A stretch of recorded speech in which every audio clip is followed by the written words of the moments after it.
El tema que el día de hoy vamos a hablar es acerca del fierro, la fundición del fierro fundido gris. Haremos un resumen, algo muy conciso, en el cual trataremos acerca del tipo de grafitos, sus propiedades mecánicas, el proceso de fabricación, la metalografía para finalmente exponer algunas piezas fundidas más comúnmente usadas en nuestro país. Como sabemos, los materiales fundidos son muy usados en nuestro país en diferentes empresas manufactureras. Está dividido en dos campos básicamente en lo que es materiales ferrosos y no ferrosos. Entre los materiales ferrosos, como bien sabemos, tenemos el fierro fundido y el acero. En cada uno de ellos tenemos toda una subfamilia que, dependiendo del uso que se va a dar dentro de su proceso, se elige el material más adecuado, ¿no? Entre los materiales no ferrosos, los más comunes tenemos el bronce y el aluminio. Cada uno de ellos se diferencian por su estructura metalográfica, lo cual caracteriza sus propiedades mecánicas. Para poder entender lo que es la fundición del fierro fundido gris, haremos una explicación acerca del diagrama de equilibrio hierro-carbono. De estos dos elementos, el cual se muestra en la figura, tenemos las que son de líneas continuadas, corresponde a un diagrama hierro-carbón metestable, mientras las discontinuas pertenecen a la estable. Según el diagrama, se considera que el acero es hasta 2.11% de carbón. Por arriba de ellos ya estamos hablando de otra familia que es el fierro fundido. Evidentemente, para tener un fierro fundido no solamente basta tener el carbón metido como intersticio dentro de lo que es el fierro, sino se necesita un tercer elemento, el cual le da las características de este material del fierro fundido gris muy usados en todo el mundo. Por eso de ahí ya hablaremos, como explicaremos, de diagramas en el cual llamados diagramas ternarios. Como habíamos mencionado, cada uno de ellos se subdividen en lo que es materiales de aceros y fierro fundido. Por ejemplo, en el fierro fundido puedo yo hablar acerca de un fierro fundido gris, blanco, atruchado. Puedo hablar también de un fierro nodular o un fierro maleable, ¿no? En el acero tenemos acero de bajo carbón, acero al manganeso, acero aliados, los cuales le dan características de usos particulares. Entonces, como habíamos mencionado, el elemento básico es el silicio, ¿no? De ahí que con la presencia de este tercer elemento, si podemos observar en el diagrama, al diagrama original lo ha distorsionado, ¿no? Por lo tanto, se modifican los diagramas binarios, tanto del estable como el metestable. En este caso estamos presentando para 2% de silicio, que es lo normalmente común usados en las fundiciones, ¿no? Para diferentes grados según la clasificación ASTM. Si podemos ampliar un poco el diagrama estable para 2% de silicio, podemos ver aquí cómo los campos que inicialmente eran mucho más definidos, lo hemos distorsionado totalmente, ¿no? Normalmente cuando el diagrama es estable, las líneas corren un poco a la izquierda, ¿no?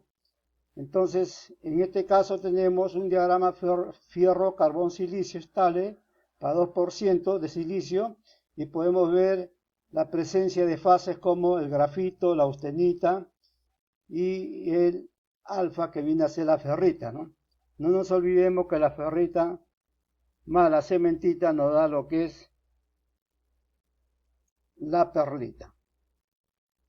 En la zona correspondiente al acero, entre los constituyentes más importantes, tenemos, como podemos observar en el diagrama, tenemos la austenita, la perlita y la ferrita que son los elementos más importantes en un acero.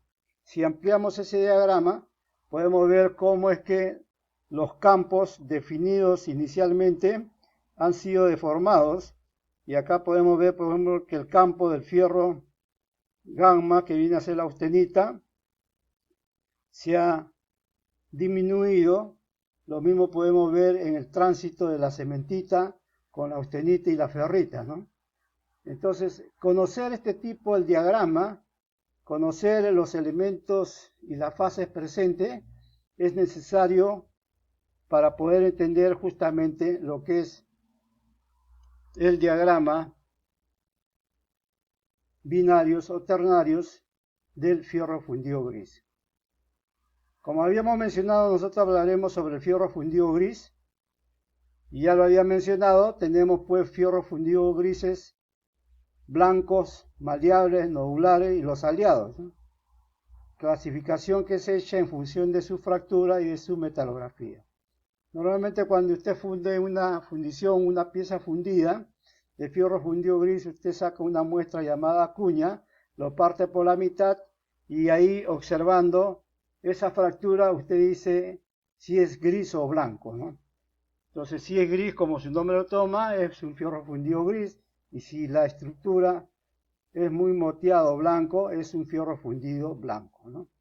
El nodular y tanto el maleable, más que la fractura, lo que se hace uso es de la metalografía.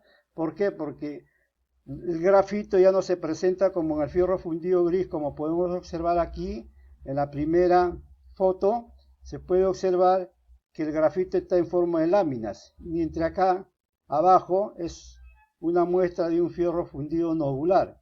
Si ustedes ven, los puntitos negros son los grafitos, pero en forma nodular, en forma de nódulos redondos. Eso le da ciertas características importantes que lo acercan tanto a que muchas propiedades se comparan con un acero fundido. Según la ACTM, hace una clasificación del tipo de grafito desde la letra A hasta la E, ¿no? Siempre la que se busca es tener la A. Las demás son distorsiones del grafito, lo cual hacen que las propiedades mecánicas disminuyan, ¿no? Acá, por ejemplo, en la E tenemos todo una dendrita, una segregación tremenda, lo cual hace que las propiedades mecánicas del material disminuyan. Si nosotros queremos hacer un análisis, una evolución de cómo es que se van formando estos grafitos, en estas tres figuras nos muestra muy simplemente, podemos explicar que la evolución de la estructura durante la solidificación, en este caso para un fierro fundido o una aleación de fierro-carbón hipoeutéctico, cuando la temperatura está por debajo de la temperatura del líquido, pero está por encima todavía de la temperatura E, que viene a ser la temperatura eutética, aparecen las primeras solidificaciones que vienen a ser de austenita, ¿no?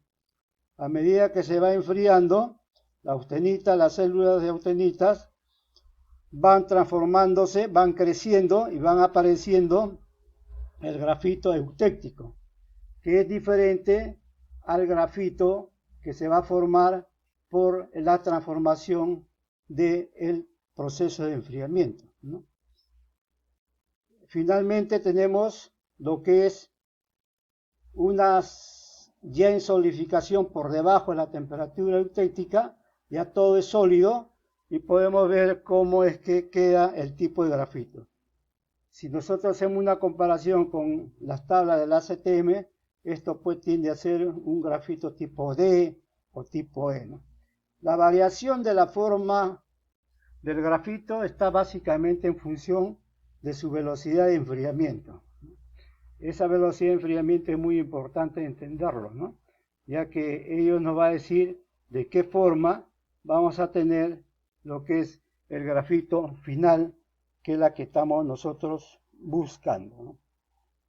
Entonces, por ejemplo, si la fundición fuera hipereutéctica, es decir, por encima de lo que es la composición eutéctica, ya en ese campo podemos observar de que ya no se forma la austenita, sino directamente se forma el grafito. Este es lo que hablábamos entre el grafito eutéctico y el grafito por enfriamiento, ¿no?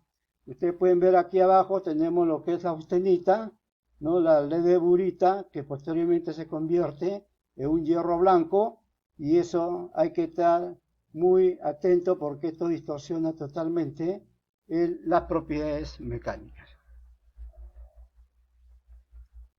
Las propiedades mecánicas de un fierro fundido gris están clasificadas según la Sociedad Americana de Ensayo de Materiales, desde el grado clase 20 hasta el 60. El cliente viene y lo único que te dice: yo quiero una clase ASTM número 40. Entonces tú le tienes que dar el 40.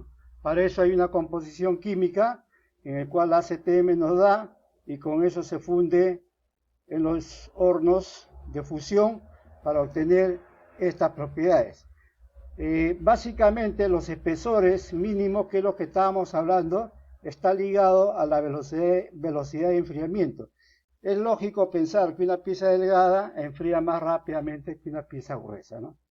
Entonces, es muy importante tener en cuenta el espesor de la pieza que se va a fundir.